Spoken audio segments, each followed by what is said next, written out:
Introdução aos Estudos Históricos, vídeo 4. A escrita da história, a nova história, na perspectiva do historiador inglês Peter Burke, dando continuidade aqui à nossa série de vídeos sobre o seu livro A Escrita da História, Novas Perspectivas. Nesse vídeo, vídeo 4, nós vamos tratar da História Nova, Problemas de Definição. Espero que vocês gostem, dê um like, se inscreva no canal, deixe um comentário e vamos para o vídeo.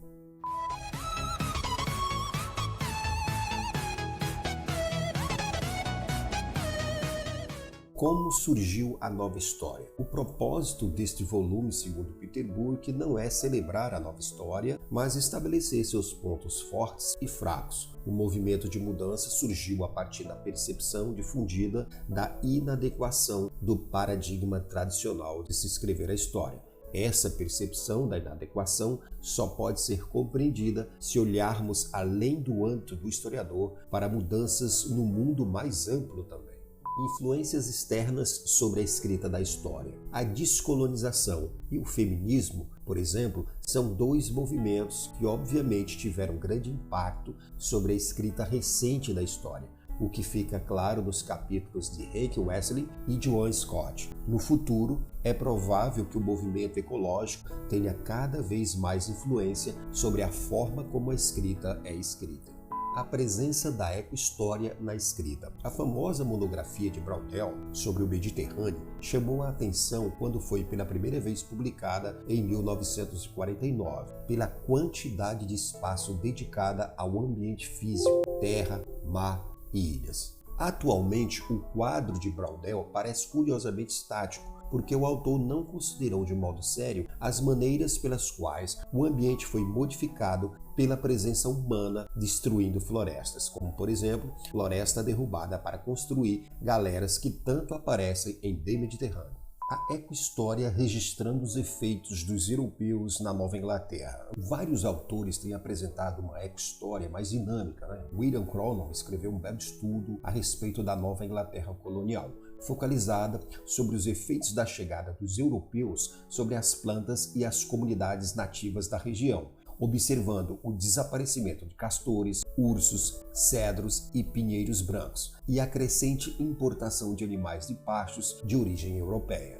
Em escala bastante diferente, Alfred Crosby discutiu o que ele chama de a expansão biológica da Europa entre 1900 e 1900 e o lugar das doenças europeias, abrindo caminho para o estabelecimento bem-sucedido das neo-Europas, da Nova Inglaterra à Nova Zelândia. Do mesmo modo, por razões internas e externas, não é fora de propósito falar da crise do paradigma tradicional da escrita da história. Novos paradigmas, novos problemas. Todavia, no novo paradigma também tem seus problemas.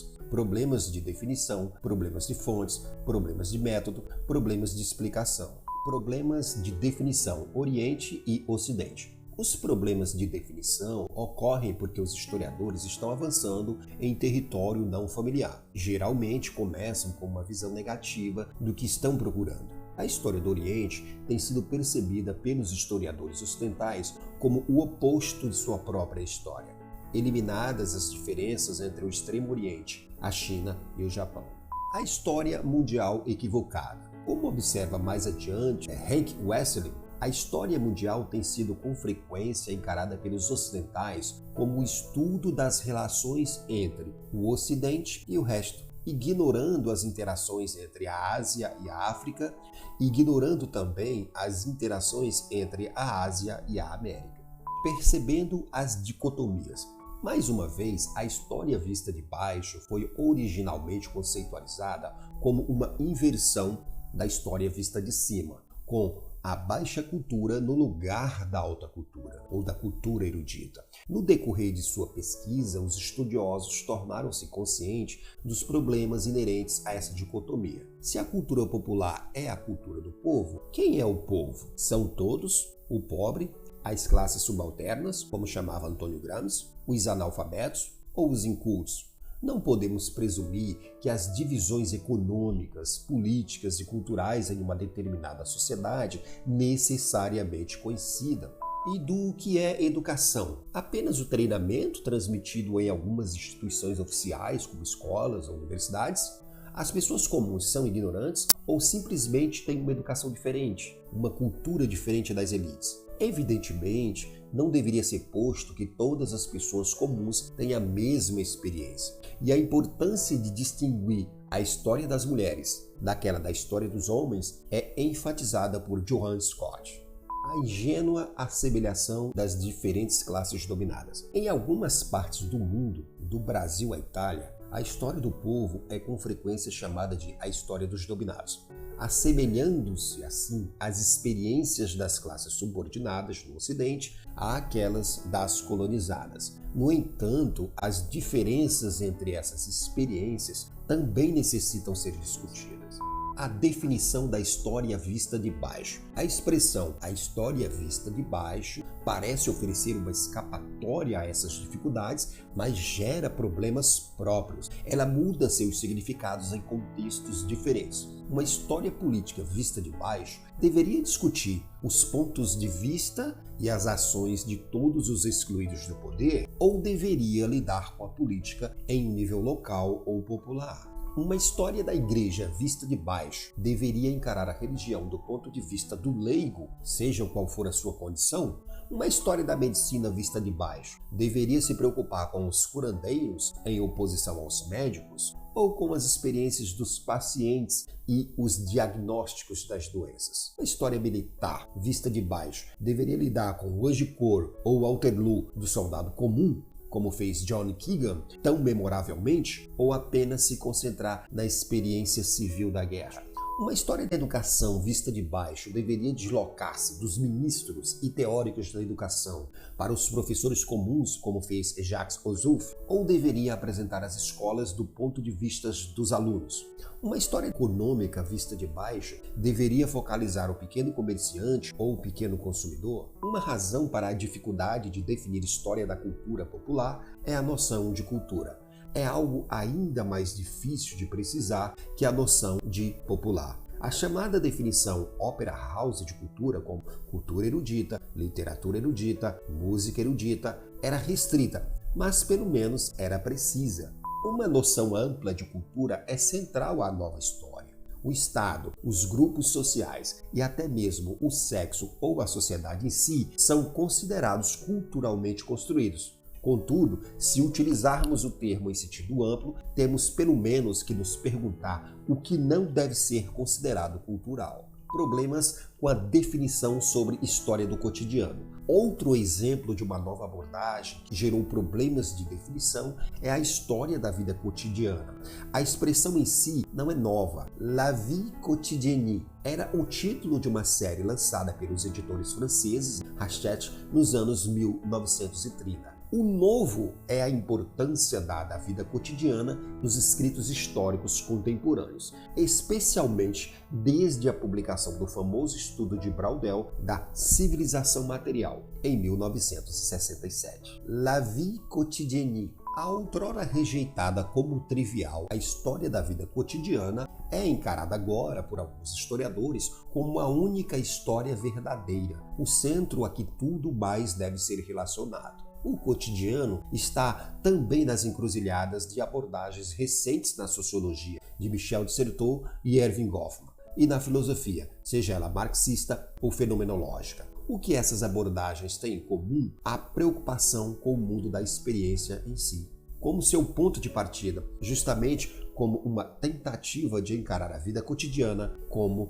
problemática, mais do que a sociedade por si só, no sentido de mostrar que o comportamento e os valores que são tacitamente aceitos em uma sociedade são rejeitados como intrinsecamente absurdos em outra. Os historiadores, assim como os antropólogos sociais, tentam agora pôr a nu as regras latentes da vida cotidiana, a poesia do dia a dia, como expressou o semiótico russo Yuri Lotman, e mostrar a seus leitores como ser pai, ou uma filha, ou um juiz, ou um santo em uma determinada cultura.